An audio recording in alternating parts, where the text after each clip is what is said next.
आता पाहूयात आणखीनही महत्त्वाच्या 25 बातम्या। केजरीवाल यांच्या विरोधात सीबीआयचं अंतिम आरोपपत्र दाखल, कथित मद्यधोरण घोटाळ्याची चौकशी पूर्ण। आर्थिक गैरव्यवहार प्रकरणामध्ये झारखंडचे मुख्यमंत्री हेमंत सोरेन यांचा जामीन कायम, ईडीची आव्हान देणारी याचिका सर्वोच्च न्यायालयानं फेटाळली।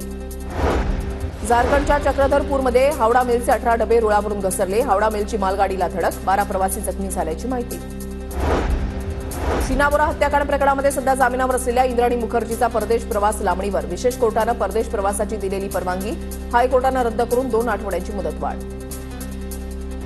किमान शिल्लक न ठेवलेल्या खात्यांमधून दंड म्हणून सरकारी बँकांना 5 वर्षांमध्ये 8,500 कोटींचा लाभ, केंद्र सरकारकडून लोकसभेमध्ये देण्यात आली माहिती। जगातील डिजिटल व्यवहारांमध्ये भारताचा वाटा तब्बल 48.5%, जगभरातून परदेशी राहणाऱ्या भारतीयांनी मायदेशी पैसे पाठवण्याचं प्रमाण भारतामध्ये सर्वाधिक, रिझर्व्ह बँकेच्या चलन आणि वित्त अहवालातून माहिती समोर। पुणे विद्यापीठामधील कुलसचिव निवडीवर आक्षेप घेतलेल्यांना आज पुरावे घेऊन हजर राहण्याच्या सूचना, कुलसचिव निवडीला विरोध झाल्यावर विद्यापीठानं एक समिती स्थापन केली होती।